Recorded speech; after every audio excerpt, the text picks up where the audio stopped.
எல்லாருக்கும் ஓய்வு நாள் வாழ்த்துக்கள். ஹாப்பி சபத். எல்லாம் சந்தோஷமா இருக்கீங்களா? சரி, ஓகே. இந்த வாரம் இந்த காலாண்டினுடைய 8வது பாடத்தினுடைய தலைப்பு என்ன அப்படின்னு நமக்கு பார்த்தோம்னா, விசுவாச ஜாம்பவான்கள் யோசுவாவும் காலேபும் என்று சொல்லி நமக்கு கொடுக்கப்பட்டிருக்கிறது. மனப்பாட வசனம் யாருக்கு தெரியும்? எந்திரிச்சு சொல்லுங்க பார்ப்போம்.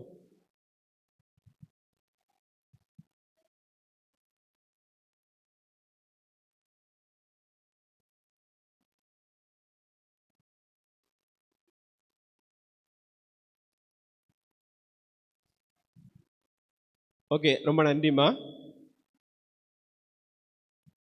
தேவ வசனத்தை உங்களுக்கு போதித்து உங்களை நடத்தினவர்களை நீங்கள் நினைத்து அவர்களுடைய நடக்கையின் முடிவை நன்றாய் சிந்தித்து அவர்களுடைய விசுவாசத்தை பின்பற்றுங்கள் என்கிறதான வசனம் நமக்கு கொடுக்கப்பட்டிருக்கிறது.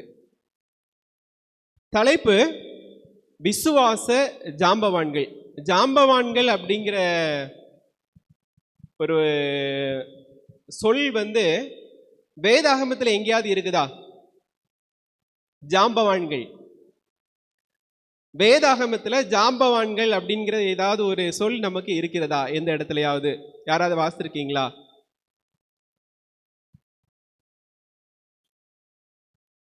சரி, வேதாகமத்தில் இல்லை.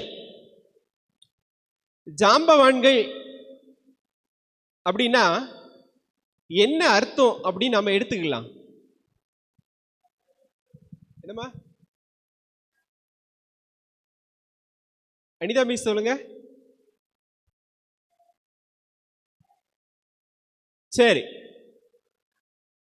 ரொம்ப எக்ஸ்பீரியன்ஸ் அப்படின்னு எடுத்துக்கலான்னு சொல்லி இருக்கிறாங்க. ரொம்ப சந்தோஷம். அதாவது விசுவாசத்துல தேர்ச்சி பெற்றவங்க அப்படின்னு சொல்லலாம், அல்லது அந்த விசுவாசத்துல ரொம்ப திறமைசாலிகள் சொல்லலாம், அல்லது விசுவாசம் என்ற துறையில தலைவர்கள், அதாவது ஹெட் ஆஃப் த டிபார்ட்மெண்ட் அப்படின்னு சொல்லலாம். ஓகே ஓகே, ரொம்ப சந்தோஷம். அப்போ இந்த ஜாம்பவான்கள் அப்படின்னு சொன்னா அந்த விசுவாசத்துல தொடர்ச்சியா அவங்க நிலைத்திருக்கிறாங்க அப்படிங்கிறத நம்ம என்ன செஞ்சுக்கலாம், எடுத்துக்கலாம். இந்த ஜாம்பவான்கள்ங்கிற வார்த்தை சமஸ்கிருதம் ஹிந்தியில தான் என்ன செய்வாங்க, அதிகமா பயன்படுத்துவாங்க. நீங்க ராமாயணம் மகாபாரதம் தெரிஞ்சவங்க அதுல இந்த ஜாம்பவான்கள் அப்படிங்கிறதான பேர், அந்த சொல் அதிகமா வரும். பேர் கூட இருக்குது. நம்ம ஏன் வேதாகமத்துல நமக்கு எத்தனையோ விசுவாச ஜாம்பவான்கள் இருக்கிறாங்க. யோசுவா காலேப் மட்டும்தான் இருக்கிறாங்களா? இல்ல. ஆபிரகாம் இருக்கிறாப்ல, நோவா இருக்காப்ல, அப்படியே எலியா, ஏனோக்கு, அப்படி நிறைய ஜாம்பவான்கள் இருக்கிறாங்க. ஆனா இந்த காலாண்டுல நமக்கு யோசுவா புஸ்தகத்திலிருந்து கொடுக்கப்பட்டதுனால நாம யோசுவா புஸ்தகத்துல இருக்கிற 2 ஜாம்பவான்கள் யார் அப்படின்னு பாக்குறோம்னா, ஒண்ணு யோசுவா, இன்னொன்னு காலேப். இந்த 2 பேர் பற்றி தான் நாம இன்னைக்கு என்ன செய்ய போறோம், படிக்க போகிறோம். இத படிக்கும்போது இந்த விசுவாச ஜாம்பவான்கள் எப்படி தேவனை விசுவாசிக்க ஆரம்பித்திருப்பார்கள் அப்படின்னு சொல்லி பார்த்தோம்னா, எகிப்திலிருந்து இஸ்ரவேல் ஜனங்கள் என்னைக்கு புறப்பட்டாங்களோ அன்னையில இருந்தே நமக்கு காலேப் அதிகமா தெரியாது, ஆனா யோசுவா யாரோட கூட இருந்தாருன்னு தெரியும். மோசே கூடவே இருந்தார். நம்ம போன காலாண்டுல யாத்ராவை பற்றி படிக்கும்போது சொன்னோம், யோசுவா என்னும் வாலிபன் மோசே கூடவே ஆசரிப்பு கூடாரத்துல என்ன செஞ்சான், இருந்தான் அப்படின்னு பார்த்தோம். அப்போ யோசுவா வாலிபனா இருந்தாரு. நம்ம யாத்ராகமத்தை தாண்டி யோசுவாவுக்கு வரும் பொழுது யோசுவா வயது சென்ற ஒரு முதிர்ந்தவனாக என்ன செஞ்சாரு, இருந்தார். காலேபும் அதே போல வயது சென்ற ஒரு முதிர்ந்தவர். எகிப்திலிருந்து இஸ்ரவேலுக்கு அவர்கள் பயணமா வரும் பொழுது காதேஸ் பர்னேயா, அதாவது நீங்க பைபிள் அட்லஸ்ல பார்த்தா தெரியும், அந்த வனாந்திர காதேஸ் பர்னேயா, காதேஸ்ங்கிற இடத்துல இருந்து டைரக்டா என்ன செய்யறாங்க அப்படின்னு சொல்லி பார்த்தோம்னா, யோசுவா ஒவ்வொரு கோத்திரத்துல இருந்தும் ஒவ்வொரு தலைவரை தேர்ந்தெடுத்து மொத்தம் எத்தனை பேர் அப்போ? 12 பேர். 12 பேரையும் தேர்ந்தெடுத்து நீங்க என்ன செய்யுங்க, கானானை போய் சுற்றி பார்த்துட்டு வாங்க அப்படின்னு சொல்லி என்ன செய்யறாரு, அனுப்புறார். இதுல யோசுவா காலேபு எந்த கோத்திரம் யாருக்காவது தெரியுமா? யோசுவா காலேபு எந்த கோத்திரம்? யாரு? யோசுவா எப்ராஹிம் கோத்திரம், காலேப் யூதா கோத்திரம். நீங்க அது என்னாகமம் 13ஆம் அதிகாரத்துல நீங்க 6ஆம் வசனம் 8ஆம் வசனத்துல நீங்க படிக்கலாம். ஆனா அந்த இடத்துல எப்ராஹிம்க்கு யோசுவா என்கிறதான பெயர் இருக்காது. வாசிங்க யாராவது, என்னாகமம் 13ஆம் அதிகாரம் 8ஆம் வசனத்தை வாசிங்க. என்னாகமம் 13:8. எப்ராஹிம் கோத்திரத்தில் நூனின் குமாரன் ஓசேயா அப்படின்னு இருக்கும். நீங்க 16ஆம் வசனத்தை வாசிக்கும் பொழுது எப்படி இருக்குன்னு பார்த்தா, தேசத்தை சுற்றி பார்க்கும்படி மோசே அனுப்பின மனிதரின் நாமங்கள் இவைகளே. நூனின் குமாரனாகிய ஓசையாவுக்கு யோசுவா என்று மோசே பெயரிட்டான். அப்ப யோசுவான்கிறதான பெயர் யோசுவாக்கு வைத்தது யாரு? மோசே. அது எப்படி வைத்தாருங்கன்னு தெரியல. ஒருவேளை நீங்க வேதாகமத்தில் அர்த்தங்கள் ஏதோ இருந்தா பார்த்துடுங்க, நான் அதை சரியா பார்க்கல. ஆனா ஓசையா தான் அவனுடைய உண்மையான பெயர். மோசே அவனுக்கு யோசுவா என்று பெயரிட்டான். இந்த யூதா கோத்திரத்தினுடைய தலைவரும் எப்ராஹிம் கோத்திரத்தினுடைய தலைவர் 2 பேருமே என்ன செய்யறாங்க, ரொம்ப ஸ்ட்ராங்கா இருக்கிறாங்க. சுற்றி எல்லாருமே பார்க்கறாங்க. கானான் தேசத்தை மொத்தம் எத்தனை நாள் சுற்றி பார்த்தாங்க? கானான் தேசத்தை சுற்றி பார்க்கும்போது மோசே அவங்களுக்கு எத்தனை நாள் டைம் கொடுத்தான்? 40 நாள் டைம் கொடுத்தான். நீங்க என்னாகமத்தில் அதை படிக்கலாம், அதே 13ஆம் அதிகாரத்தில் படிக்கலாம். 40 நாள் ஒரு தேசத்தை சுற்றி பார்க்க மோசே 12 வேவுகாரர்கள், அதாவது ஒற்றர்களை என்ன செய்யறான், அனுப்புறான். அந்த தேசம் தெரியாது, ஆனா சுற்றி பார்க்க அனுப்புறான். எல்லாருக்குமே பயம் இருக்குமா இருக்காதா? கண்டிப்பா இருக்கும். நீங்களே ஒரு தெரியாத ஒரு இடத்துக்கு புதுசா போகும்போது எப்படி நிற்போம்? நம்ம தீவிரவாதிகளோன்னு பார்ப்பாங்க, நம்மளை யாரும் பார்த்துடக்கூடாது அப்படின்லாம் ஒளிஞ்சு நிற்போம். ஏற்கனவே நம்ம பார்த்துருக்கோம், எரிகோவை சுற்றி பார்க்கறதுக்கு 2 வேவுகாரர்களை அனுப்பும்போது அவங்க எங்க தான் போய் ஒளிஞ்சிருந்தாங்க? ராகா பெண்ணும் அந்த வேசி வீட்டில் தான் ஒளிஞ்சிருந்தாங்க. ஏன்னா அங்க ஏகப்பட்ட ராஜாக்கள், கானானியர், எபூசியர், எமோரியர், கிர்காசியர், எபூசியர், இவங்க எல்லாருமே எங்க இருக்கிறாங்க? அந்த கானா நாட்டில் இருக்கிறாங்க. ஒரு 8 விதமான ஜனங்கள் அங்க இருக்கிறாங்க. ஒவ்வொருத்தரும் ஒவ்வொரு ஆட்சியை பண்ணிட்டு இருக்கிறாங்க. எல்லாருமே எப்படிப்பட்டவங்க தான்? ரொம்ப பெரியவங்க தான், கிட்டத்தட்ட ராட்சதர்களே வச்சுக்கலாம். இந்த 12 பேரை சுற்றி பார்க்குறாங்க. பார்த்துட்டு எல்லாருமே சுற்றி பார்த்துட்டு அங்க இருக்கிற திராட்சை கொடியை அறுத்து என்ன செய்யறாங்க, கொண்டு வராங்க. தெரியும், ஒருத்தர் 2 பேர் ஒரு கொலையை எத்தனை பேர் எடுத்து கட்டணும்? 2 பேர் தூக்கணும். இப்ப இருக்கிற ஒரு திராட்சை கொலையை எத்தனை பேர் தூக்கலாம்? ஈஸியா நம்ம ஒரு விரல் நுனியில என்ன செஞ்சிருவோம், தூக்கிடுவோம். அப்ப அப்படிப்பட்ட ஒரு தேசம் அப்படின்னு சொல்லிட்டு எல்லாருக்குமே தெரியுது. ஆனா அவங்க திரும்பி சொல்லும் பொழுது என்ன சொல்றாங்க அப்படிங்கறத நம்ம பார்ப்போம். என்னாகமம் 13ஆம் அதிகாரம் 27ஆம் வசனம். அவர்கள் மோசேயை நோக்கி, நீர் எங்களை அனுப்பின தேசத்திற்கு நாங்கள் போய் வந்தோம், அது பாலும் தேனும் ஓடுகிற தேசம்தான். யாருலன்னு சொன்னா, அவங்க சொல்றத பாருங்க, அது பாலும் தேனும் ஓடுகிற தேசம்தான். நம்ம என்ன சொல்லுவோம்? அவங்க சொல்றது சரியாதான் இருக்குது, அதெல்லாம் சரிதான். இது அதனுடைய கனி. அந்த 2மே உண்மையா கரெக்டா சொல்லிட்டாங்க. 3வது சொல்றாங்க, ஆகிலும் அந்த தேசத்திலே குடியிருக்கிற ஜனங்கள் பலவான்கள், பட்டணங்கள் அரணிப்பானவைகளும் மிகவும் பெரியவைகளுமாயிருக்கிறது. அங்கே ஏனாக்கின் குமாரரை கண்டோம். அமலேக்கியர் தென்புறத்தில் இருக்கிறாங்க, ஏத்தியர் இருக்கிறாங்க, எபூசியர், எமோரியர் மலைநாட்டில் இருக்கிறாங்க, கானானியர் இருக்கிறாங்க, இப்படின்னு சொல்லிட்டு எல்லாரும் சொல்றாங்க. ஆனா இந்த காலேப் மட்டும் என்ன சொல்றாப்ல? 30ஆம் வசனம். அப்பொழுது காலேப் மோசேக்கு முன்பாக ஜனங்களை அமர்த்தி, நாம் உடனே போய் அதை சுதந்திரித்துக் கொள்வோம், நாம் அதை எளிதாய் ஜெயித்துக் கொள்ளலாம். 2 சென்டென்ஸ் தான் சொல்றான். இவங்களை மாதிரி வளவளலாம் சொல்லல, அவனும் சொல்லலாம் அங்க அரணிப்பான பட்டணங்கள் இருந்து இருந்தவங்க ராட்சதர்கள் மாதிரி இருந்தாங்க, அங்கெல்லாம் போய் யுத்தம் பண்ண முடியாதுன்னு சொல்லலாம். ஆனா ஏன் சொல்லல? எதுக்காக சொல்லல?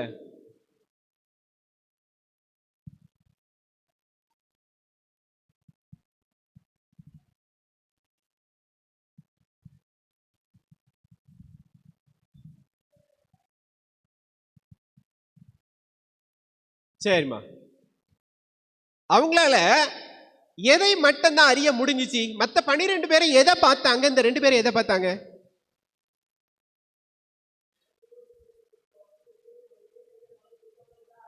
அறிந்ததுனால, தேவனை அறிந்த விதம்.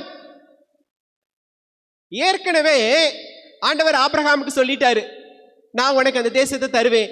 ஈசாக்கு சொல்லி இருக்கிறாரு, யாக்கோபுக்கு சொல்லி இருக்கிறாரு, இவங்களை கூட்டிட்டு வரும்போதே நான் உங்களை அந்த தேசத்துக்கு கொண்டு போவேன்னு சொல்லிட்டாரு. அந்த வார்த்தையில நம்பிக்கை, விசுவாசம் இருந்தது. நம்ம எபிரேயர் 11ஆம் அதிகாரத்தில் படிக்கிறோம், விசுவாசமானது நம்பப்படுகிறவைகளின் உறுதியும் காணப்படாதவைகளின் நிச்சயம். பார்க்கறதுல உறுதி இருக்கணும், காணப்படாததுலயும் நம்முடைய எண்ணம் என்ன செய்யணும்? சரியா இருக்கணும். பரலோகம் யாரும் பார்த்திருக்கீங்களா? இல்ல. ஆனா காணாத அந்த பரலோகத்தை நம்ம விசுவாசிக்கிறோமா இல்லையா? அப்ப நமக்கு விசுவாசம் இருக்குது. இந்த உலகத்தை எல்லாம் தேவன் படைத்தார், பார்க்கிறோமா இல்லையா? அப்போ காணப்படுகிறவைகள்ல உறுதி இருக்குது, இது தேவன் தான் படைத்தாருங்கிற உறுதி இருக்குது. காணப்படாத பரலோகத்தை நாம என்ன செஞ்சிட்டு இருக்கிறோம்? வாஞ்சித்து கொண்டிருக்கு. இதான் விசுவாசம். ஆனா சில நேரங்கள்ல நம்ம விசுவாசமே என்ன செஞ்சிருது? இந்த மற்ற 10 பேர் சொன்ன மாதிரி டவுன் ஆயிருக்கு. ரொம்ப உடம்பு சரியில்லாம வரும் பொழுது, கடன் பிரச்சனை வரும் பொழுது, மற்றவர்கள் நம்மளை அவதூறா பேசும் பொழுது நமக்கு விசுவாசம் குறைதா இல்லையா? நம்ம சூழ்நிலைகள் மோசமாகுது, நம்மை அறியாமலே அந்த விசுவாசம் என்ன செய்ய ஆரம்பிக்குது? குறைய ஆரம்பிக்குது. இதே போலதான் அந்த 10 பேருக்கு விசுவாசம் குறைய ஆரம்பித்தது. ஆனால் இந்த ஜாம்பவான்களாகிய யோசுவாவுக்கும் காலேபுக்கும் விசுவாசம் என்ன செய்யல? அவர்கள் தேவன் பேரில் நம்பிக்கை வைத்ததினால் என்ன செஞ்சாங்க? ரெண்டாவது, காலேப் அப்படின்னாலே என்ன அர்த்தம் அப்படின்னா, ரொம்ப ஒரு அடிமை மாதிரி தன்னுடைய எஜமானருக்கு எப்படி இருப்பாங்களாம்? உண்மையா இருப்பாங்களான்னு சொல்லிட்டு நமக்கு பாட புத்தகத்துல கொடுத்துருக்கு, நம்பகத்தன்மைங்கிறதான தலைப்புல. அப்போ தேவன் பேரில் அவ்வளவு ஒரு நம்பிக்கை இருக்கிறது. இந்த தேசத்தை தேவன் நமக்கு தருவார் என்று சொன்னாரே, அப்ப அவர் நமக்கு தருவார் என்கிறதான நம்பிக்கை இந்த காலேபுக்கு இருந்ததுனால 2 வார்த்தை ஷார்ட்டா சொல்றான், நம்ம ஈஸியா என்ன செஞ்சிடலாம்? ஜெயித்து கொள்ளலாம். பாருங்க, இந்த ஒரு பழமொழி சொல்லுவாங்க, கொடகொடம் தழும்போ நரகொடம் என்ன செய்யாது? தழும்பாதுன்னு சொல்லுவாங்க. சில மாணவர்கள் நிறைய பேர் இருப்பாங்க. ஏன்னா ஒருவேளை 1998 வந்து பசங்களுக்கு இந்த ஆட்டோமொபைல் பாடம் நடத்திட்டு இருக்கும் பொழுது ஒரு பையன் நல்லா படிப்பான். அவன் தூத்துக்குடி பையன் நல்லா படிச்சான்னா ஒரு நேரம் மட்டும் நம்ம பாடம் நடத்தின ஒரு நேரம் கவனிப்பான், அதுக்கப்புறம் தூங்கிடுவான். அப்படியே ஒரு நேரம் தான் கவனிப்பான், அந்த பாடத்தை ஒரு டைம் கவனிப்பான், தூங்கிடுவான். நம்ம 2-3வது டைம் பார்த்த பொழுது நீ ஏன் தூங்குற அப்படின்னு சொன்னா, சார் நீங்க நடத்தின பாடம் ஃபர்ஸ்ட்ல எனக்கு புரிஞ்சுட்டு, நீங்க கேளுங்க நான் ஆன்சர் பண்றேன் அப்படிம்பா. ஆனா மீதி பேர்கிட்ட கேட்டா என்ன சொல்லுவான் தெரியுமா? சார் கூட 2 நேரம் நடத்துங்க அப்படிம்பா. இவங்க ஏதாவது கேட்டுக்கிட்டே இருப்பாங்க, அவன் கேட்க மாட்டான். தனக்குள்ள நல்ல பூரணமா ஒரு தேவ பிள்ளை இருக்குதுன்னா அவன் சொல்ற பதில் எப்படிதான் இருக்கும்? சுருக்கமா இருக்கும். நீங்க யோசிப்பை பார்த்தீங்கன்னா சொல்லுவான், உன்னுடைய சிறை இருப்புல இருக்கும் பொழுது அந்த சுயம்பாயி தலைவன் பார்த்து பானபாத்திரக்காரன் சொல்லுவான், நான் இங்க வர்றதுக்கு எந்த தப்பும் பண்ணல அப்படிம்பா. பாத்தீங்களா, நான் இங்க வர்றதுக்கு, இந்த காவல் கடனுக்கு வர்றதுக்கு நான் எதுவுமே பண்ணல. நம்ம என்ன சொல்ல தெரியுமா? ஆதியில இருந்து அந்த வரைக்கும் நான் இவ்வளவு பண்ணேன், இவ்வளவு நன்மை செஞ்சேன், எங்க அண்ணன் மாதிரி இப்படி பண்ணாங்க, அப்படி பண்ணாங்க, இப்படி பண்ணாங்கன்னு சொல்லி எல்லா டைலாக்கும் சொல்லுவோம். ஆனா உண்மையிலேயே தேவனுக்குள்ள பூரணமா இருக்கிறவங்க 2 வார்த்தை தான் சொல்லுவாங்க. 2 வார்த்தையும் நறுக்குன்னு இருக்கும். சொல்லுவாங்கல்ல, நச்சின் பதில் சொன்னா அப்படின்னு சொல்லுவாங்க. பார்த்திருக்கீங்களா? ஒரு வார்த்தை தான் அப்பா சொன்னா நச்சின் பதில் இருக்குது அப்படின்னு சொல்லுவாங்க. அதே போல இந்த 2 பேரும் என்ன செய்யுங்கன்னா, தேவனுக்கு பிரியமானவங்க. அவங்க 2 வார்த்தை 2 சென்டென்ஸ் தான் சொல்லியிருக்கிறாங்க. அது தேவனுக்கு நற்செய்தியா இருந்துச்சு. அது எது நற்செய்தி? நாம் ஈஸியாக எளிதாக இது ஜெயித்து கொள்ளலாம். அவ்வளவுதான் நற்செய்தி. இவங்க எல்லாரும் என்ன சொன்னாங்க, அது பெரிய ஏனாக்கியர்களுடைய குடும்பம் இருக்குது, அது அர்பார் குடும்பம் இருக்குது, அங்க பெரிய ராட்சத பிறவிகள் இருக்கிறாங்க, அப்படி இப்படின்னு சொல்லி துர்ச்செய்தி பரம பண்ணினார்கள் அப்படின்னு சொல்லி என்னாகும் 13ஆம் அதிகாரம் கடைசி வசனத்துல இருக்கும். நம்ம தேவனுக்கு பிரியமானவங்க துர்ச்செய்தி சொல்லணுமா நற்செய்தி சொல்லணுமா? என்ன சொல்லணும்? நற்செய்தி சொல்லணும். தேவனை பற்றி நாம ஒருபோதும் என்ன செய்யக்கூடாது, என்னால முடியாது ஆண்டவரே நீர் என்ன இப்படி வச்சு விட்டீரே அப்படி வச்சு விட்டீரே, எனக்கு ஒண்ணுமே இல்லையே, எல்லாத்தையும் நான் இழந்து நிக்கிறேனே, அப்படிலாம் நம்ம என்ன செய்ய முடியாது. தேவன் நமக்கு எல்லாவற்றையும் என்ன செய்வார், சரியாக தேவன் நமக்கு செய்வார். இந்த விசுவாச வாழ்க்கையில் இந்த காலேப் ஒரு நம்பக்கூடிய தன்மையில என்ன செய்யறான் இருக்கிறான். ஒரு செய்ய முடியாது, ஏன்னா அந்த கானானியர்கள் எல்லாரும் ரொம்ப ராட்சத பிறவிகள், அதை பார்த்தாலே ஒரு பயம் இருக்கும். இன்னைக்கும் பாருங்க, நம்ம ஊர் சைட்ல அதிகமா தசரா போடுவாங்க. தசரா போட்டாங்கன்னா ஒவ்வொருத்தரும் வேற வேற வேஷங்களை போடுவாங்க. பிள்ளைகள் பார்த்தா என்ன செய்யும், பயப்படும். நாமெல்லாம் சின்ன பிள்ளைல பார்த்தா பயந்துருக்கோம். ஆனா ஒரு பெரிய ஸ்டேஜ் வந்த உடனே, நம்மளுக்கு நல்ல ஒரு மெச்சூரிட்டி வந்த உடனே, இது அவங்க போட்டிருக்கிறது ஒரு வேஷம் அப்படிங்கிறது என்ன செய்யும் தெரியும். ஆனா தேவனுடைய பிள்ளைகள் என்ன செய்வாங்க அப்படின்னா, உண்மையாகவே எப்பேற்பட்ட ஒரு பெரிய காரியமா இருந்தாலும், நம்ம ஆபிரகாமை பார்த்தோம், சாராளுக்கு பிள்ளை இல்லை, பிள்ளை பெறக்கூடிய தன்மை இல்லை, ஆனா இருந்தாலும் தேவனை விசுவாசித்தான். இல்லாதவைகளை இருக்கிறவைகள் போல அழைக்கிற தேவன் அப்படின்னு சொல்லி நற்சாட்சி பெற்றான். தேவன் அவனை சிநேகிதராக நினைத்தார். இன்னைக்கு நம்ம வாழ்க்கையில நாம தேவனை சரியான விதத்தில் நம்பக்கூடியவர்களாக இருக்கிறோமா? சரி, அப்படி அவன் தேவனை நம்பினான். அவன் தேவனை நம்புறதற்கு என்னென்ன காரணம், அவன் என்ன கேட்டான் அப்படிங்கிறத நமக்கு அதுக்கு அடுத்த நாள் பாடத்துல கொடுத்துருக்குறாங்க. என்ன சொன்னா, இந்த மலை நாட்டை எனக்கு தாரும் அப்படின்னு சொன்னான். இவன் நினைச்சிருக்கலாம், இந்த மலை நாடு இத போய் தகர்த்து பிறகு பெரிய பட்டணமா கட்டுறதுக்கெல்லாம் டைம் எடுக்கும், இதுக்கு பதிலாக நல்ல இடங்களா என்ன செஞ்சுக்கலாம் பார்த்து செலக்ட் பண்ணி எடுத்திருக்கலாம். ஆனா அவன் சொல்றான், இந்த மலை ஏன் அப்படின்னு சொல்லி பார்த்தோன்னா, நம்ம யோசுவாவுல 14ஆம் அதிகாரம் 7ஆம் வசனத்துல இருந்து நான் வாசிக்கிறேன். ஒரு 5-6 காரியத்தை மனசுல வச்சிருக்கிறான். தேசத்தை 7ஆம் வசனத்திலிருந்து வாசிக்கிறேன். 6.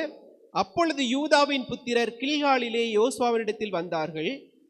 கேனாசியனான எபுனேயின் குமாரன் காலேப் அவனை நோக்கி, காதேஸ் பர்னேயாவிலே கர்த்தர் என்னை குறித்து உம்மை குறித்தும் தேவனுடைய மனுஷனாகிய மோசேயிடையே சொன்ன வார்த்தையை நீர் அறிவீர்.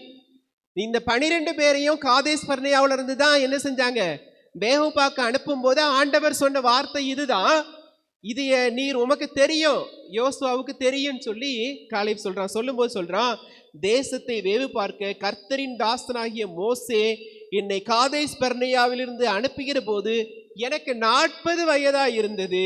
என் இருதயத்தில் உள்ளபடியே அவருக்கு மறு செய்தி கொண்டு வந்தேன். முக்கியமான பாயிண்ட், என் இருதயத்தில் உள்ளபடியே அவனுக்கு என்ன செஞ்சேன், மறு செய்தி கொண்டு வந்தேன். எப்படின்னா, தேவன் கொடுப்பார் என்றதான நம்பிக்கை எனக்கு இருந்துச்சு, அந்த நம்பிக்கை என் இருதயத்தில் இருந்துச்சு, அப்படியே நான் என்ன செஞ்சேன் கொண்டு வந்தேன். ஒருவேளை எனக்கு அது முடியாது, ஆண்டவரே பெரிய மலைநாடா இருக்குது, அரக்கர்கள் இருக்கிறாங்க அப்படின்னு சொல்லி என்னால முடியாது அப்படின்னு என்ன செஞ்சுட்டு இருக்கலாம், கைவிட்டு இருக்கலாம். ஆனா முடியும் அப்படிங்கிற ஒரு நம்பிக்கை, தேவனாலே கூடாத காரியம் ஒன்றும் இல்லை அப்படின்னு சொல்லி நம்ம என்ன செய்யறோம் சொல்லுங்க.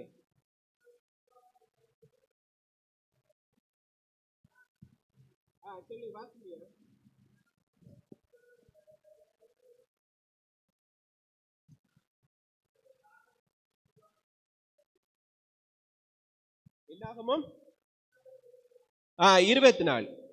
என்னுடைய தாசனாகிய காலேப் வேறே ஆவியை உடையவனாய் இருக்கிறபடினாலும் உத்தமமாய் என்னை பின்பற்றி வந்தபடினாலும் அவன் போய் வந்த தேசத்திலே அவனை சேர பண்ணுவேன், அவன் சந்ததியார் அதை சுதந்திரித்துக் கொள்வார்கள்.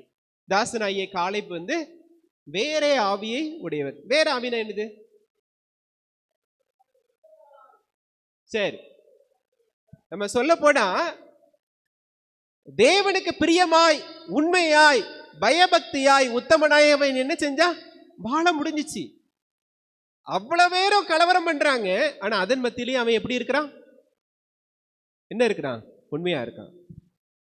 தானியல், சாத்ராக், மேஷாக், ஆபேத்நேகோ அந்நிய நாட்டுக்கு போயிட்டாங்க, பாபிலோனுக்கு போயிட்டாங்க. அங்க இருக்கிறவங்க எல்லாரும் எப்படிப்பட்டவங்க தான்? மோசமானவங்க தான். எல்லாருமே மாம்சம் சாப்பிடுவாங்க, எல்லாருமே என்னென்ன தப்பெல்லாம் பண்ணணுமோ எல்லாம் பண்ணணும். ஆனா அந்த தப்பா நடக்கிற இடத்துலயும் இந்த 4 பேரும் தங்களுடைய பரிசுத்தத்தை என்ன செஞ்சாங்க? காத்து கொண்டாங்க. ஒருவேளை நாம எந்த இடத்துல இருந்தாலும் சரிதான். ஒருவேளை பிரஜாதிகள் நிறைய இருப்பாங்க, மற்ற மதத்தினர் இருப்பாங்க, மற்ற கலாச்சாரத்துல இருப்பாங்க, வேற வேற சூழ்நிலையில இருக்கிறவங்க இருப்பாங்க. ஆனா அவர்கள் மத்தியிலையும் நாம எப்படி இருக்கணும்? தேவனுக்கு உண்மையாய் இந்த காலை மாதிரி நம்ம என்ன செய்யணும்? இருக்கணும். ரெண்டாவது,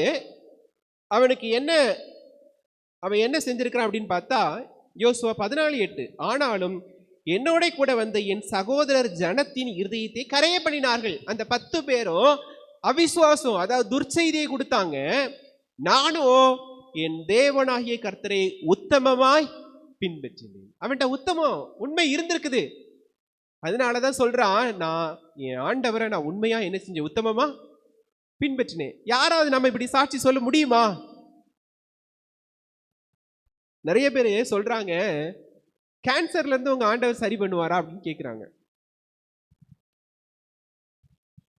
இதுக்கு என்ன பதில் சொல்லலாம்? உங்க ஆண்டவர் எல்லாம் செய்ய வல்லவர் அப்படின்னு நம்ம எல்லாருக்கும் சொல்றோம். சர்வ வல்லவர், அவர் எல்லாத்தையும் சரி பண்ணுவார் சொல்றோம். ஆனா சில கூட்டத்தினர் கேட்கிறாங்க, கேன்சர்ல இருந்து உங்க ஆண்டவர் சுகமாக்கிடுவாரா அப்படின்னு கேட்கிறாங்க. இதற்கு என்ன பதில் சொல்வது? எப்படி? சரி, தம்பி முத்துப்பாண்டி சொல்லுங்க பாப்போம். சரி, உண்மையிலேயே அது ஆண்டவருடைய சித்தமா இருந்தா கண்டிப்பா என்ன செய்யும்? சுகமாக இருக்கிறாங்க, இல்லைன்னு கிடையாது. ஒருவேளை தேவன் ஒரு மனிதனுக்கு இவ்வளவு காலம் தான் கொடுத்திருக்கிறாரு அப்படின்னா அவனுக்கு கண்டிப்பா நடக்கும். இல்ல அவனுக்கு காலம் முடிஞ்சதுன்னா தேவன் என்ன செஞ்சுவாரு? அவங்க புரியாம, எல்லா மனிதருக்கும் ஒரு மரணம் உண்டு, ஏதாவது ஒரு விதத்துல அவனுக்கு மரணம் என்ன செய்யும்? சம்பவிக்கும், அது உண்மை. ஆனா சில பேர் வேண்டாத தன்மைக்கு என்ன செய்வாங்க? இந்த கேள்வி கேட்பாங்களா, கன்னியாஸ்திரிட்ட எப்படி தேவன் உற்பத்தி ஆனாரு, இது சாத்தியக்கூறே இல்லை அப்படின்னு சொல்லுவாங்கல்ல, இந்த மாதிரி கேள்விகள்லாம் வைப்பாங்க. ஆனா நாம தேவனுக்கு உண்மையா இருக்கிறோம். அதே போல மூன்றாவது ஒரு காரியம் என்ன அப்படின்னா, 10ஆம் வசனம் 14:10, இப்போதும் இதோ கர்த்தர் சொன்னபடியே என்னை உயிரோடு காத்தார். சொல்றான், நான் அந்த மலை நாட்டை என்ன செய்யணும்? ஆண்டவர் எனக்கு தருவேன்னு சொன்னாரு, நான் அதை சுதந்திரித்துக் கொள்ளும் வரைக்கும் என்ன செஞ்சிருக்காரு? உயிரோட வச்சிருக்கிறார். சில நேரங்களில் சில பெற்றோர் கேட்பாங்க, நாங்க இவ்வளவு நாள் கஷ்டப்பட்டிருக்கோம், இதுக்கு தகுந்த மாதிரி நீர் எங்களை என்ன செய்யணும்? நாங்க நல்லா இருக்கணும். பைபிள் வசனமே இருக்குது, தேவரீர் எங்களை சிறுமைப்படுத்தின வருஷங்களுக்கு சரியா எங்களை மகிழ்ச்சி ஆக்கும் அப்படின்லாம் என்ன செய்வாங்க? சொல்லுவோம், வசனம் இருக்கு. அந்த அளவுக்கு தேவன் உண்மையிலேயே சொல்ல போனா, நானுமே இன்னைக்கு உயிரோடு இருக்கிறது தேவனுடைய ஒரு பெரிய சுத்த கிருபை. 2006 தம்பி ரோவிச்சு கரெக்டா 1 வயசுல இருக்கிறான். அந்த 1 வயசுல இருக்கும்போது எனக்கு கிட்டத்தட்ட ஹெபடைட்டிஸ் பி சர்ஃபேஸ் ஆன்டிஜன் சொல்லிட்டு ஒரு வியாதி வந்தது. 3 மாசம் நான் படுக்கையில இருந்தேன். கிட்டத்தட்ட ஒரு 3 மாசம் படுக்கையில இருந்தேன். டாக்டர்ஸ் எல்லாம் சொல்லிட்டாங்க, இந்த வியாதிக்கு மருந்து அமெரிக்காவில இருந்து தான், அப்போ 2006 அமெரிக்காவில இருந்து தான் மருந்து கொண்டு வரணும். ஒரு இன்ஜெக்ஷன் மட்டுமே அப்போ 1.5 லட்சம் ரூபா. அது 3 ஊசி, ஒரு மாசத்துக்கு ஒரு இன்ஜெக்ஷன் போடணும். ஆனா என்ன செய்ய முடியாதுன்னா, நீங்க பிழைக்கிறது டாக்டரே நேரடியா என்கிட்ட கூப்பிட்டே சொல்லிட்டாரு, நீங்க பிழைக்கவே முடியாது. அப்பதான் தம்பி பிறந்து முதல் வருஷம், முதல் பர்த்டே அடுத்த நாள் வரணும்.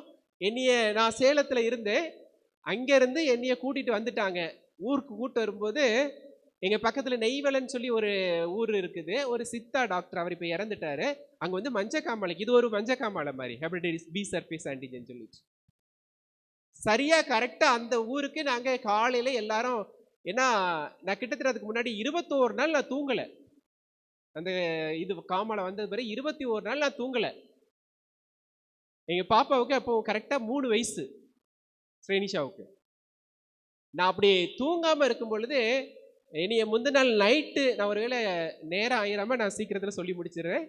அந்த நான் படுத்து இருக்கும் பொழுது எங்க அக்கா, பக்கத்துல இருக்கிற சகோதரிகள் 1-2 பேர் என்ன செய்யறாங்கன்னா, என் கட்டில சுத்தி உட்கார்ந்து அழுறாங்க. எனக்கு தூக்கம் போயிடக்கூடாது அப்படின்னு நினைச்சிட்டு அவங்க சத்தம் இல்லாம அழுறாங்க. எங்க அக்கா தம்பி இறந்து போவான் அப்படின்னு நினைச்சிட்டு அழுறாங்க. நான் என்ன செய்யறேன், அவங்க அழக்கூடாதுன்னு சொல்லிட்டு நான் தூங்குற மாதிரியே நடிக்கிறேன். ஏன்னா நம்ம தூங்காம இருந்தோடனே அவங்க, ஏன்னா 21 நாள் ஆயிடுச்சு, பகல் இரவு 2 நேரமே தூங்கலைன்னா எப்படி இருக்குன்னு உங்களுக்கு தெரியும். சரியா அடுத்த நாள் காலையில கார் பிடிச்சி வீட்டுல இருந்து எல்லாருமே அங்க கூட்டு போயிட்டாங்க. கூட்டு போகும்போது அவர் ஒரு கிறிஸ்டின் டாக்டர், ஆனா 7th டே கிடையாது, ஒரு கிறிஸ்டின் டாக்டர், சித்தா டாக்டர் தான். அவர் போகும்போது ஒரு வார்த்தை சொன்னாரு. காலையிலே நாங்க போயிட்டு எல்லா ரிப்போர்ட்டும் எடுத்துட்டு போகும்போது சொன்னாரு, ஒரு சின்ன டேப்லெட் தாரு, நீங்க அப்போ அது பக்கத்துல நாங்க நேசரேத்தை தாண்டி தான் போனோம். நேசரேத்து நீங்க போற வழியில இந்த டேப்லெட் வந்து நீங்க சாப்பிட்டீங்கன்னா உங்களுக்கு வயிறு பசி எடுக்கும், எடுத்துட்டுன்னா நீங்க பிழைச்சிடலாம், இல்லைன்னா என்ன செய்ய முடியாது, நான் ஷுவரா சொல்ல முடியாதுன்னு சொல்லிட்டு 1 வாரத்துக்கு டேப்லெட்டு டானிக் எல்லாமே கொடுத்தாரு.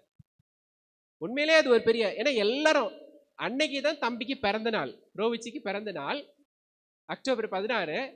அன்னைக்கு என்னை ஹாஸ்பிட்டல்ல இருந்து எடுத்துட்டு வராங்க. சின்ன பையனுக்கு பிறந்த நாள் கொண்டாடலாம், அவன் அங்கே தான் இருக்கிறான். இங்க அந்த நேசரேத்தை தாண்டி வரும்பொழுது அப்பதான் சொன்னேன், எனக்கு கொஞ்சம் பசி எடுத்த மாதிரி இருக்குது அப்படின்னு சொன்னேன். டாக்டரும் சொல்லியிருந்தாரு, பசி எடுத்துட்டுனா கொஞ்சம் கஞ்சி காய்ச்சி சிறுபேர் துவையில் அரைச்சி மட்டும் சாப்பிடுங்க அப்படின்னு. வீட்டுக்கு உடனே ஃபோன் பண்ணி அம்மா வீட்டில் இருந்தாங்க, உடனே சொன்னாங்க. உண்மையிலேயே ஒரு பெரிய மிராக்கிள் அது. அந்த அற்புதம் வந்து ஆண்டவர் என் வாழ்க்கையில செய்தார். அப்ப நான் அன்னைக்கு நான் ஒப்பு கொடுத்தோம், ஆண்டவரே நீ அப்ப அது வரைக்கும் சிஎஸ்ஐல இருக்கிறோம், உண்மையிலேயே நாங்க ஓய்வு நாளை ஆசிரிக்கிறதுக்கு அப்ப நாங்க ட்ரை பண்ணிட்டு இருக்கிறோம், பைபிள்லாம் வாசித்துட்டு இருக்கிறோம். நீங்க எனக்கு உண்மையிலேயே உயிர் கொடுத்தீங்கன்னா கண்டிப்பா இந்த ஓய்வு நாள் சத்தியத்துல என்ன செய்வோம், நிலைச்சிருப்போம்னு சொல்லி அன்னைக்கு பொருத்தனை பண்ணணும். இன்னைக்கு தேவன், அவனுக்கு 21 வயசு இன்னைக்கு ஆரம்பிச்சிருக்கு, இந்த போன மாசம் ஆரம்பிச்சு கிட்டத்தட்ட இது வரைக்கும் என்னை உயிரோட என்ன செஞ்சிருக்கிறாரு, தேவன் கொடுத்த ஒரு மகா பெரிய கிருபை. இன்னைக்கு உங்க மத்தியில என்ன செய்யறேன், இப்ப தேவன் நமக்கு எப்படி நம்மள உயிரோட வைக்கணும்னு நினைச்சிருக்கிறாரோ அது வரைக்கும் கண்டிப்பா நமக்கு என்ன இருக்கும், தேவன் நம்ம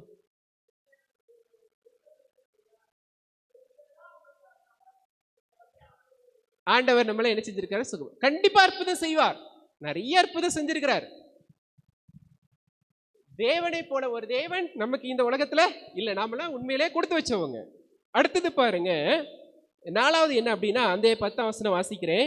இஸ்ரவேலர் வனாந்தரத்தில் சஞ்சரிக்கையில் கர்த்தர் அந்த வார்த்தையை மோசையோட சொல்லி, இப்போது 45 வருஷம் ஆயிற்று, இன்று நான் 85 வயது உள்ளவன். அப்ப 40 வயசு வாலிபனா இருந்தேன், இன்னைக்கு 45 வயசு எக்ஸ்ட்ரா இருக்கு. எத்தனை வயசு, 85 வயசுல சொல்றா, இந்த மலை நாட்டை எனக்கு தாரோ, நான் அங்க இருக்கிற அரக்கர்களை என்ன செய்வேன், ஈஸியா ஜெயித்து. எவ்வளவு ஒரு பெரிய ஸ்ட்ராங் பார்த்தீங்களா. ஐயா சொல்றாங்க, 40 வயசுல இருந்த பலன் எது வரைக்கும் இருந்துச்சு, 85 வயசு வரைக்கும் இருக்குது. நம்ம எல்லாம் 85-90 வயசு வரைக்கும் இருப்போமா இல்லையாங்கிறது நமக்கே என்ன செய்ய முடியாது, தெரிய முடியாது. ஆனா தேவன் அவருடைய சித்தம் இருந்தால் நாம என்ன செய்வோம், உயிரோட இருப்போம். அடுத்த பாயிண்ட் என்ன அப்படின்னா, அதே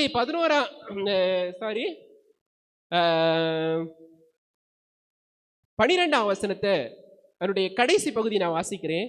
கர்த்தர் என்னோடு இருப்பார், ஆனால் கர்த்தர் சொன்னபடி அவர்களை துரத்தி விடுவேன். எப்படி சொல்றான்னா, கர்த்தர் என்னோட இருக்கிறதா கண்டிப்பா நான் அந்த அரக்கர்களை ராட்சதர்களை ஜெயித்து அந்த மலை நாட்டை நான் சுதந்திரித்துக் கொள்வேன். இவ்வளவு நம்பிக்கையும் யாருக்கு இருந்துச்சு, காலேபுக்கு இருந்துச்சு. எப்படிப்பட்ட ஒரு பெரிய உன்னதமான ஒரு நம்பிக்கை பார்த்தீங்களா. அவன் நினைச்ச மாதிரியே அந்த மலை நாடு யாருக்கு கொடுக்கப்பட்டது, காலேபு கொடுக்கப்பட்டது. அவன் போய் என்ன செஞ்சான்,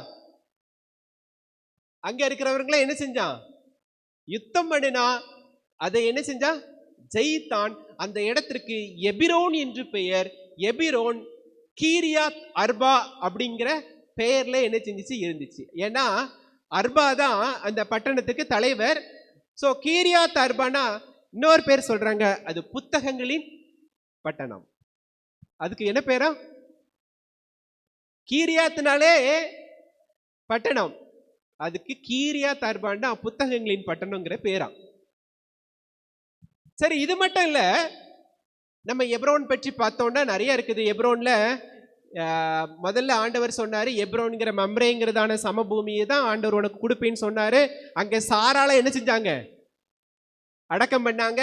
ஈசாக்கு, யாக்கோபு, ஆபிரகாம் எல்லாரையும் அந்த எப்ரோன்ல தான் என்ன செஞ்சாங்க? அடக்கம் பண்ணினாங்க. அப்ப கண்டிப்பா அந்த இடம் யாருக்கு போக போகுது? இஸ்ரவேலருக்கு தான் போகும். அதே போல இந்த யோசுவா எல்லா கோத்திரங்களுக்கும் கரெக்டா பங்கிடுறான். அப்படி பங்கிடும் போது யூதா கோத்திரத்தை பங்கிடுறதுக்கு முன்னாடி கரெக்டா காலேப் கேட்பான். நீங்க அதை யோசுவால நீங்க படிக்கும்போது சரியும். முதல்ல ரூபனுக்கு, மனாசனுடைய பாதி கோத்திரத்துக்கு, எல்லாம் யோர்தானுக்கு இக்கரையில இருக்கிறவங்களுக்கு எல்லாம் பங்கிட்டு கொடுப்பான். கொடுத்துட்டு அடுத்தது நீங்க பாத்தீங்கன்னா 15ஆம் அதிகாரம் வரும். யூதா புத்திரனின் கோத்திரத்திற்கு அவருடைய வம்சங்களின்படி உண்டான பங்கு வீதமாக 15ஆம் அதிகாரம் ஆரம்பிக்கும். அதுக்கு முன்னாடியே யார் கரெக்டா கேட்டுருவா? காலேப் கரெக்டா கேட்டுருவான். யூதா கோத்திரம் வரப்போதே, அப்ப யூதா கோத்திரத்துல நான் இருக்கிறேன், எனக்கு கரெக்டா அந்த இடம் என்ன செய்யணும், எவரோன் மலைநாடு எனக்கு வேணும்னு சொல்லி கரெக்டா கேட்டுருவான். ஞாபகம் வச்சு 85 வயசு நாம மறதி உள்ளவங்களா இருப்போம். ஆனா இவன் 85 வயசுல எப்படி இருக்கிறான்? அதிக ஞாபக சக்தியோட இருக்கிறான். சரி, அவன் மட்டும்தான் அப்படி இருந்தானான்னு பார்த்தா, நம்ம புதன்கிழமை பாடத்துல பாக்குறோம். எப்படின்னா, அவனுடைய முன்னுதாரணம் அப்படின்னா, அவனை பார்த்து அடுத்தப்ப யார் வாரானா, அவனுடைய மகனும் மகளும் மருமகனும் அதை அப்படி ஃபாலோ பண்றாங்க. இந்த மலைநாட்டை கொடுத்ததுக்கு பிறகு என்ன நடக்குது அப்படின்னு சொல்லி பார்த்தோன்னா, அதே யோசுவா 15ஆம் அதிகாரம்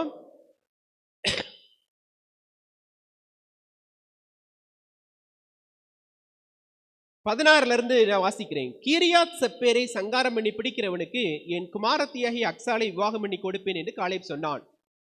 கீரியாத் அர்பா வேற, கீரியாத் செப்பேர். கீரியாத் செப்பேருக்கு இன்னொரு பேர் தான் தெபீர். தெபீர்னா பரிசுத்த ஸ்தலம் அப்படின்னு பேரு. தெபீர்னா என்னது? பரிசுத்த ஸ்தலம். இந்த தெபீரை யார் பிடிக்கிறாங்களோ அவங்களுக்கு என் மகளை என்ன செய்வேன், விவாகம் பண்ணி கொடுப்பேன்னு சொல்லுவான்.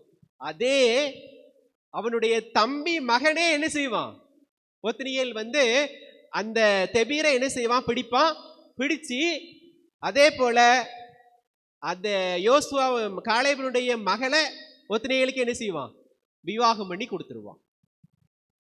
நீங்க ஒத்னியேலை பற்றி படிக்கும் போதே நம்ம நியாயாதிபதிகள் 3ஆம் அதிகாரத்துக்கு போனேன்னு தெரியும். அது நீங்க கொஞ்சம் பாருங்க. நியாயாதிபதிகள் 3ஆம் அதிகாரம்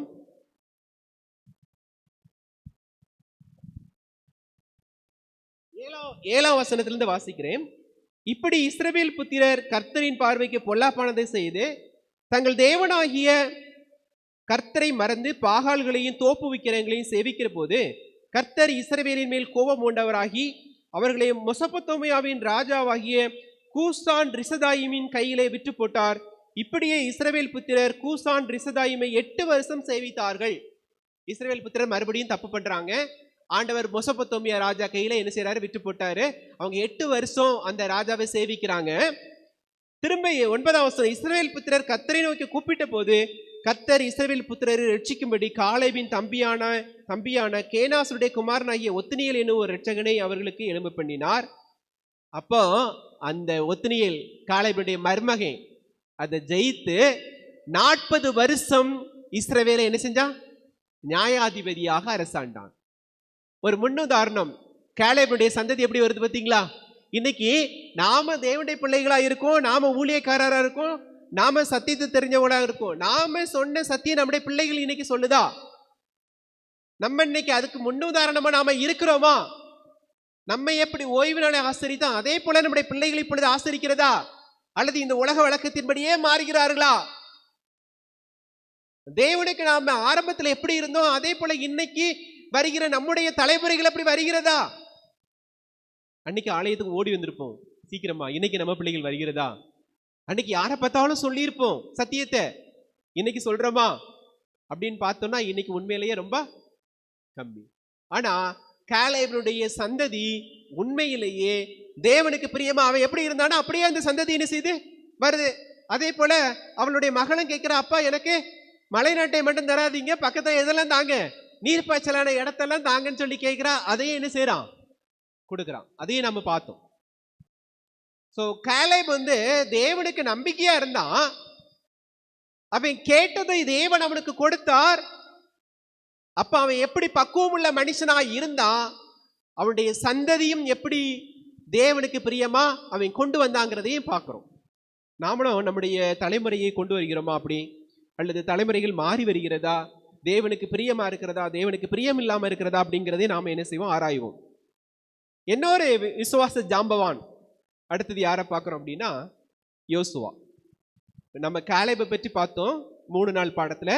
இப்ப நம்ம யாரை பற்றி பார்க்கிறோம் அப்படின்னா தாழ்மை மிக்க நாயகர் அப்படிங்கிற தலைப்புல. நல்ல ஒரு பேரு, தாழ்மை மிக்க நாயகர். ஏன் தாழ்மை மிக்க நாயகர் சொல்றோம்? தாழ்மை எல்லாருக்கும் இருக்குமா?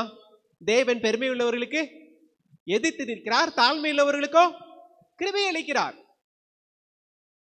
முக்கியமா இந்த தாழ்மை மிக்க நாயகர்ல ஒரே ஒரு காரியம் தான் உண்டு, ரொம்ப எல்லாம் கிடையாது. எல்லா கோத்திரத்திற்கும் யோசுவா என்ன செஞ்சாச்சு, பகிர்ந்து கொடுத்தாச்சு. பட்டணத்தை எல்லாம் பகிர்ந்து கொடுத்தாச்சு. நீங்க யோசுவா புத்தகத்தை படிக்கும் பொழுது கரெக்டா எல்கையை ஆண்டவர் சொல்லுவார். இந்த எல்கை, இந்த எல்கை, இந்த எல்கை, வடதுபுறம், தென்புறம், கிழக்குப்புறம், மேற்புறம் எல்லாம் எந்தெந்த எல்கைன்னு சொல்லி எல்லாம் கரெக்டா பிடிச்சு கொடுத்துருவார். ஆனா யோசுவாவுக்கு இங்க என்ன இல்ல, ஒண்ணுமே சொல்லல. நாமளா இருந்தா எப்படி இருப்போம்? அட்லீஸ்ட் நம்ம சர்ச்சில் சாப்பாடு போடும்போது கூட ஒரு சின்ன பழமொழி நம்ம சர்ச்சில் பொதுவா, பந்திக்கு முந்து எப்பா பின்னாடி இருந்த சாப்பாடு கிடைக்காது, முன்னுக்குட்டி போ. அதே மாதிரி கேக்கு ஏதாவது கொடுத்தா முன்னுக்குட்டி என்ன செஞ்சணும், போய் வாங்கி. நம்ம எத்தனை பேர் இருப்போம்? இந்த யோசுவாவை பாருங்க, எல்லாருக்கும் பங்கு போட்டாச்சு. ஆனா தான் அதை பங்கு எடுக்கணும்னு என்ன செய்யல. எவ்வளவு ஒரு தாழ்மை பாருங்க. ஒரு மூசையே போல அடுத்த தலைவரா ஆண்டவர் அதனாலதான் யோசுவாவை என்ன செஞ்சார், தேர்ந்தெடுத்தார். யோசுவா எல்லா ஜனத்துக்கு முன்னாடி நின்ன மாதிரி, மோசே நின்ன மாதிரி யோசுவாவும் என்ன செய்யறாரு, நிக்கிறாரு. கடைசில மக்களே என்ன செய்யறாங்க, தேர்ந்தெடுத்து யோசுவாவுக்கு என்ன செய்யறாங்க, இடம் கொடுக்கறாங்க. நம்ம வாசிப்போம். யோசுவா 19ஆம் அதிகாரம் 49 இருந்து 51. யோசுவா 19ஆம் அதிகாரம் 49 இருந்து 51 வாசிங்க பார்ப்போம். இல்லைன்னா நானே வாசிக்கிறேன். தேசத்தை அதன் எல்லைகளின்படி சுதந்திரமாக பங்கிட்டு தீர்ந்த போது இஸ்ரவேல் புத்திரர் நூனின் குமாரனாகிய யோசுவாவுக்கு தங்கள் நடுவிலே ஒரு சுதந்திரத்தை கொடுத்தார்கள்.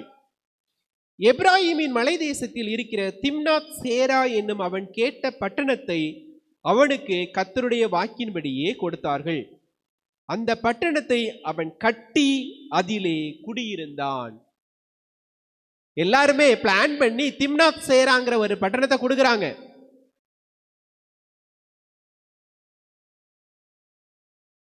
இந்த திம்னாத் சேரா நல்ல பட்டணமும் கிடையாது.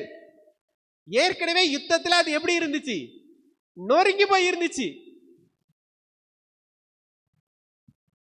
ஆபிரகாமும் லோத்தும் பிரியும் பொழுது லோத்து என்ன கேட்டான், எதை தேர்ந்தெடுத்தான்? ஏன் ஏதேன் மாதிரி கர்த்தருடைய தோட்டத்தை மாதிரி இருக்கிற செழிப்பான சமபகுதியை என்ன செஞ்சான், எடுத்தான். ஆனா அவனுடைய விளைவு என்ன அமைஞ்சிச்சு நமக்கு சொல்லி பார்த்தோம். ஆபிரகாம் என்ன செஞ்சான், நீ பங்கிட்டு போக மீதி நான் எடுத்துக்கிறேன்னு எடுத்தான். அவன் வாழ்க்கை எப்படி இருந்துன்னு பார்த்தோம். இப்ப யோசுவா அவனை என்ன செய்யறானா, மக்கள் என்ன கொடுக்குறாங்களோ அதை வாங்கிக்கிறேன். எவ்வளவு ஈஸியா பாருங்க. நமக்கு அந்த என்ன வருமா, தாழ்மை வருமா? நம்ம இது இருக்கிற நம்ம வீட்டிலேயே பங்கு போடும்போது பாருங்க, நம்ம பெற்றோர் பங்கு வைப்பாங்க. எந்த பங்கு பெருசா இருக்கு, சின்ன பிள்ளைல நம்முடைய எண்ணம் அப்படிதானே இருக்கும். எது பெருசா இருக்கு அதை தான் முதல்ல என்ன செய்வோம். அல்லது கொஞ்சம் கூட போயிட்டா அவனுக்கு கொஞ்சம் கூட போயிட்டு அப்படின்னு என்ன செய்யும் சொல்லுவோம். ஆனா இந்த யோசுவா பாருங்க, இதுல இருந்து நம்ம என்ன பாடம் கத்துக்கிறோன்னா, இந்த உலகம் நமக்கு நிரந்தரமானதல்ல, இந்த உலகம் நமக்கு சொந்தமானதல்ல. எல்லாரும் வரப்போகிறதே என்ன செஞ்சாங்க, ஆபிரகாம் மாதிரி வரப்போகிறதே நாடி தேடினார்கள். மோசே நினைச்சா ஆண்டவர்கிட்ட அப்பதே கேட்டிருக்கலாம், ஏன் ஜெனரேஷனுக்கு ஒண்ணு கொடுங்கன்னு கேட்டிருக்கலாம். நான் வந்து ஆசரிப்பு கூடாரத்துல இருக்கிறேன், நான் எனக்கு ஒரு இடத்த கொடுங்க அப்படின்னு சொல்லி அவன் கேட்டிருக்கலாம். லேவிக்கு கொடுத்தாங்க. அப்ப எல்லாத்தையும் இப்படி செய்யும் பொழுது அவன் துணிகரமா கேட்டிருக்கலாம். ஆனா யோசுவா கேட்கல. ஆனாலும் அவங்க கொடுத்த பட்டணத்தை திருப்பி யோசுவா என்ன செய்றான்? அவன் சொல்லியிருக்கலாம், என்னப்பா நீங்க எல்லாம் இப்படி பகிர்ந்துக்கிட்டு எனக்கு மட்டும் ஒண்ணுமே இல்லாத பட்டணத்தை என்ன செஞ்சிருக்கலாம், கொடுத்திருக்கீல அப்படின்னு நினைச்சு என்ன செஞ்சிருக்கலாம், கேட்டிருக்கலாம். ஆனா பாருங்க, அவருடைய தாழ்மையினுடைய எண்ணம், எனக்கு என்ன கொடுக்கப்பட்டதோ அதை நான் திருப்பி கட்டிக்கிறேன். யோசிச்சு பாருங்க, நம்ம சொந்த வாழ்க்கையில, நம்முடைய வீட்டுல, நம்ம வேலை பார்க்குற இடத்துல நம்முடைய அந்த தாழ்மை நமக்கு காணப்படுகிறதா? எது குறைவா இருந்தாலும் தெய்வம் நமக்கு கொடுத்திருக்கிறார், இது போதும் அப்படின்னு நினைக்கிறோமா? யோசிச்சு பாருங்க. அதுக்கு அடுத்தது அந்த சிம்னா சேரா பட்டணம் அப்படின்னா நமக்கு என்ன அப்படின்னு ஒரு புக்ல கொடுத்துருக்குறாங்க. நான் உங்களுக்கு அதை சொல்லிடுறேன், வாசிக்கிறேன். திம்னாத் சேரா பட்டணம் ஆசரிப்பு கூடாரத்திற்கு அருகான சீலோ என்னும் பட்டணத்துக்கு அருகே அமைந்திருந்தது. ஒருவேளை யோசுவாவுக்கு அது ஒரு சந்தோஷமா கூட இருந்திருக்கலாம். ஏன்னா பக்கத்துல என்ன இருக்குது, தேவனை தொழுது கொள்கிறதற்கு ஒரு ஸ்தலம் இருக்கிறது. அதனால பக்கத்துல என்ன செஞ்சிடலாம், ஈஸியா என்ன செஞ்சிடலாம், ஆலயத்துக்கு என்ன செஞ்சிடலாம், போயிடலாம். நம்ம நேற்று பாஸ்டர் பிரசங்கம் பண்ணும்போது ஒரு 2 விஷயம் சொன்னாங்க. இந்த உலகத்துல இருக்கிற எதுவுமே நமக்கு நிரந்தரம் இல்லை, ஆனா 2 காரியம் மட்டும்தான் நாம பரலோகத்துக்கு எடுத்துட்டு போக முடியும் அப்படின்னு சொன்னாங்க. ஒண்ணு, இந்த ஓய்வு நாள் ஆசரிப்பும் பரலோகத்துல என்ன செய்யும், இருக்கும். 2வது, இந்த உலகத்துல நாம காட்டிக்கிற குணம் என்ன செய்யும், பரலோகத்துக்கு போகும். மீதி நம்ம என்னதான் இருந்தாலும் அதை பரலோகத்துக்கு என்ன செய்ய முடியாது, கொண்டு போக முடியாது அப்படின்னு சொல்லி பிரசங்கம் பண்ணாங்க. யோசித்து பாருங்க. இப்போ உண்மையான தாழ்மை உள்ளவர்களுக்கு அந்த எண்ணம் என்ன செய்யும், நமக்கு இருக்கும். அடுத்தது நாம என்ன பார்க்கிறோம் அப்படின்னா, வியாழக்கிழமை பாடத்துல தியானித்து மாற்றமடைதல். தியானித்து மாற்றமடைதல். நம்ம எதை தியானிக்கணும் அப்படிங்கிறது நமக்கு பாடத்துல கொடுத்திருக்கிறாங்க. நமக்கு மனப்பாட வசனமும் கொடுக்கப்பட்டது. நம்முடைய முன்னோர்கள், முற்பிதாக்கள் தேவனுக்கு எப்படி பிரியமாயிருந்தார்களோ அவர்களுடைய நடக்கையை நாம என்ன செய்யணும், கவனித்து அவர்கள் நடந்தது போல நாம என்ன செய்யணும், நடக்க வேண்டும். தேவ வசனத்தை உங்களுக்கு நன்றாய் போதித்து எப்படி அவர்கள் நடந்தார்களோ அதே போல நீங்கள் என்ன செய்யணும், நடக்க வேண்டும் அப்படின்னு சொல்லி நமக்கு எபிரேயர்ல கொடுக்கப்பட்டிருந்தது. இதுதான் நமக்கு இந்த பாடத்தினுடைய ஹைலைட்டே. அதான், நீங்க மாற்றம் அடைகிறீங்களா? நமக்கு முன்மாதிரி யாரு? யோசுவா காலேபா இருந்தாலும், அவங்க விசுவாச ஜாம்பவன்களா இருந்தாலும், நமக்கு தலைவர் யாரு? இயேசு கிறிஸ்து. நம்ம யோசுவாவையோ காலேபையோ படித்தாலும் முக்கியமான தலைவர் யாரு? நமது தலைவர் இயேசு கிறிஸ்துவை நாம என்ன செய்யணும், படிக்கணும். அவருடைய குணத்தை போல நம்முடைய குணம் என்ன செய்யணும், மாற வேண்டும். நாம தியானிக்கிறதா உண்மையிலே அதுக்காக தான் தியானிக்கிறோம். இன்னைக்கு நம்ம படிக்கும் பொழுது, வேதம் படிக்கும் பொழுது, இன்னைக்கு நம்ம என்ன குறை இருக்குது, அது அந்த வேதத்தை படிக்கும் பொழுது நம்முடைய குணம் மாறுதா அப்படிங்கிறத நாம என்ன செய்யறோம், சிந்திக்கிறோம். சின்ன பிள்ளைங்கெல்லாம் பெற்றோர் செய்யறதை பார்த்த உடனே என்ன செய்யும், பார்த்து செய்யும். பெரிய ஆட்களும் சில பேர் செய்யறவங்க இருக்கிறாங்க. இந்த 4 மோடியில மோகன் சிலாசர் பிரசங்கம் பண்ணுவாரு, அதே போல நிறைய பேர் பிரசங்கம் பண்ணுவாங்க, பார்த்துருக்கீங்களா? அவர் சில காரியத்தை 2 நேரம் சொல்லுவார், அதே மாதிரி அழுத்தி எழுதி சொல்லுவாங்க. நம்ம சிலதை பார்க்கும் பொழுது இந்த கண்ணாடி நரம்புகள் சொல்லிட்டு இருக்குது. அந்த நரம்புகள் யாரை எதை பார்க்குறோமோ அப்படியே செய்யணும்னு என்ன செய்யும், தோணும். நம்ம பிள்ளைகளுக்கு அப்படி தானே கற்றுக் கொடுக்குறோம். கிளாப் பண்ணுங்கன்னு சொன்ன உடனே பிள்ளைங்க சின்ன வயசுல கிளாப் பண்ண கற்றுக் கொடுக்குறோம். மற்ற பிள்ளைங்க வசனம் சொல்லும்போது அந்த பிள்ளைகளுக்கு எப்படி இருக்குது, நாமளும் வசனம் சொல்லணும். மற்ற பிள்ளைங்க பிரைஸ் வாங்கும் பொழுது நாமளும் பிரைஸ் வாங்கணும் அப்படிங்கிற எண்ணம் மற்றவர்களை பார்க்கும் பொழுது என்ன செய்யுது. அப்ப நாமளும் இன்னொரு பார்க்கும்போது மற்றதெல்லாம் நமக்கு வருது, ஆனா குணம் மட்டும் கடவுளை போல என்ன செய்ய மாட்டேங்குது.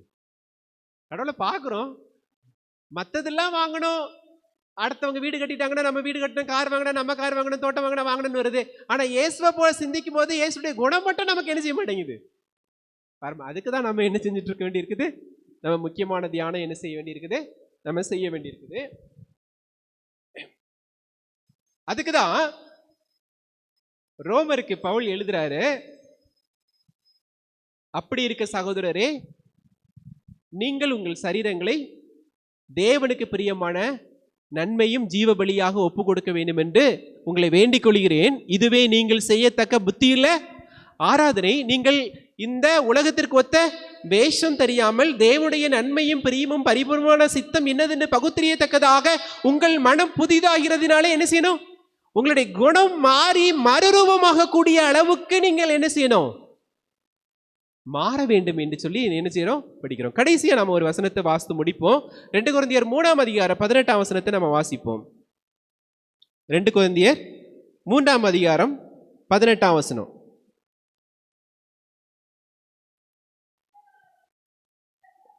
நாமெல்லாரும் திறந்த முகமாய் கர்த்தருடைய மகிமையை கண்ணாடியிலே காண்கிறது போல கண்டு ஆவியாயிருக்கிற கர்த்தரால் அந்த சாயலாகத்தானே மகிமையின் மேல் மகிமை அடைந்து மறுரூபப்படுகிறோம். மகிமைனா தேவனுடைய நாமம், குணம். அந்த குணத்தின் மேல குணம் மாறிக்கிட்டே இருந்து என்ன செய்யறோம்? இப்ப கண்ணாடியில பாக்குறோம். வேதம் என்னதான? கண்ணாடியில அவருடைய மகிமை என்ன செய்யறோம்? பாக்குறோம், திறந்த முகமா பாக்குறோம். ஆனா நாமளும் அந்த மகிமைக்கு போகும் பொழுது அவருடைய குணத்தின் மேல குணம் அடைய நாமளும் மறுரூபமாக கூடிய அளவுக்கு ஒரு நாள் அவர் வருவார். நம்மளை மறுரூபப்படுத்தி என்ன செய்வார்? எடுத்துக்கொள்வார். இதுதான் யோசுவா காலேப் என்றதான ஜாம்பவான்களை பற்றி நாம என்ன செய்யறோம்? படிக்கிறோம். நாமளும் விசுவாச ஜாம்பவான்களா மாறுவோம். கர்த்தர் தாமே நம்மை ஆசீர்வதிப்பாராக. ஆமென்.